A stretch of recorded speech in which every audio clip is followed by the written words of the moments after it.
Very good morning. तो आज हम लोग एसिडोसिस के बारे में पढ़ेंगे। क्या चीज़? एसिडोसिस, जिसमें हमारे ब्लड का पीएच कम हो जाता है। ब्लड का नॉर्मल पीएच 7.35 से 7.45 होता है। जब भी पीएच 7.35 से कम होता है तो उसको एसिडोसिस बोलेंगे। क्या बोलेंगे? एसिडोसिस। और अगर 7.45 से अधिक होगा तो उसको एल्केलोसिस बोलेंगे।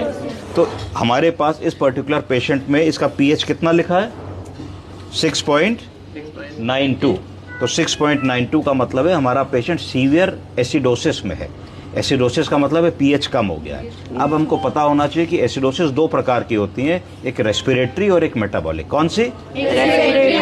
अगर एसिडोसिस का कारण है कि कार्बन डाइऑक्साइड बढ़ रहा है और ऑक्सीजन कम हो रहा है तो उसको हम रेस्पिरेटरी एसिडोसिस बोलेंगे, और यदि ऐसा नहीं है तो उसको मेटाबॉलिक बोलेंगे। मेटाबॉलिक एसिडोसिस कब हो सकती है? जब उसका कोई मेटाबॉलिक फैक्टर गड़बड़ा रहा हो, जैसे कि ब्लड यूरिया, जैसे कि सीरम क्रिएटिनिन, जैसे कि लिवर फंक्शन, तो उसको मेटाबॉलिक कॉज बोलेंगे। तो इस पर्टिकुलर केस में हमने देखा कि हमारा कार्बन डाइऑक्साइड 34 है जो कि नॉर्मल है, और हमारा PO2 ऑक्सीजन 101 है जो कि नॉर्मल है। तो इसका मतलब इस पर्टिकुलर केस में जो एसिडोसिस हो रही है वो मेटाबॉलिक है, ना कि रेस्पिरेटरी।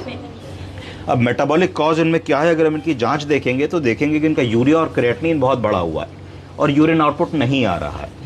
पेशेंट का ब्लड प्रेशर भी नहीं मिल रहा है। ब्लड प्रेशर को बढ़ाने के लिए ये दो दवाएं लगी हुई हैं, वैसोप्रेसिन और नॉरेड्रेनालिन। ये दोनों ड्रग्स जो होती हैं ये आइनोट्रोपिक सपोर्ट के लिए दी जाती है। किस काम के लिए? आइनोट्रोपिक सपोर्ट का मतलब होता है कि ब्लड वेसल को पतला कर देना। क्या कर देना?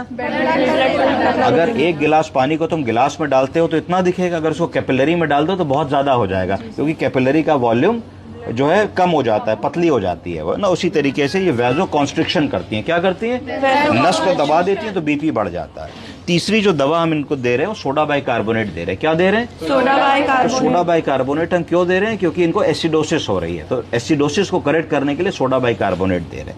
ब्लड प्रेशर को ठीक करने की कोशिश कर रहे हैं। फिर हमने एक ट्यूब डाली हुई है जिसको कहते हैं इंट्यूबेशन। क्या कहते हैं?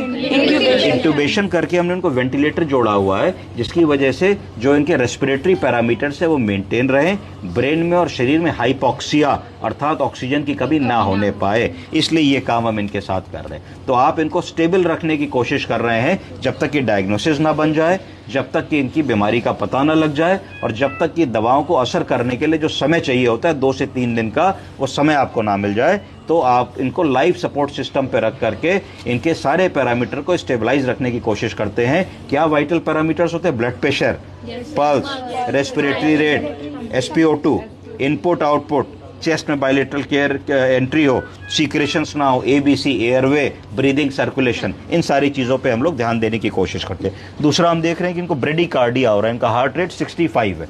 क्या हो रहा है? ब्रेडिकार्डिया। नॉर्मल हार्ट रेट कितना होता है? 72। कितना होता है? 72। अगर वो 70 से कम है तो ब्रेडिकार्डिया की श्रेणी में आता है, और अगर 80 या 85 से ज्यादा है तो टेकीकार्डिया की श्रेणी में आता है। तो ये जो इनको ब्रेडिकार्डिया हो रहा है इसका कारण है मेटाबॉलिक एसिडोसिस। तो मेटाबॉलिक एसिडोसिस जैसे करेक्ट होगी तो ब्रेडिकार्डिया करेक्ट होगा। इनमें कारण है कि ब्लड यूरिया, सीरम क्रिएटिनिन बढ़ा हुआ है। तो अगर हम इनको डायलाइज करते हैं, इनकी हेमोडायलिसिस करते हैं, तो इनका जो पीएच है वो सेटल हो जाएगा और एसिडोसिस सेटल हो जाएगी, ब्रेडिकार्डिया भी सेटल हो जाएगा। इनमें डायलिसिस करने के लिए एक समस्या आ रही है कि डायलिसिस करने के लिए ज़रूरी है कि आपका मीन आर्टीरियल प्रेशर यानी कि ब्लड प्रेशर 100 के ऊपर हो। इनमें ब्लड प्रेशर 100 के ऊपर अभी नहीं अचीव हो रहा है। तो जैसे ही लो बीपी में आप डायलिसिस करते हैं तो कार्डियक अरेस्ट होने का डर रहता है। तो अभी हम वेट करेंगे कि थोड़ा सा इनका ब्लड प्रेशर स्टेबलाइज हो। ब्लड प्रेशर स्टेबलाइज होता है तो इनको स्लेट डायलिसिस दी जाएगी, स्लो डायलिसिस। स्लेट डायलिसिस देंगे तो बॉडी से टॉक्सिन्स बाहर आएंगे, टॉक्सिन्स बाहर आएंगे तो इनका एसिडोसिस करेक्ट होगा, एसिडोसिस करेक्ट होगा तो ब्रेडिकार्डिया करेक्ट होगा और ये कॉन्शियस हो जाएंगे। समझे आप लोग? Yes sir. Thank you.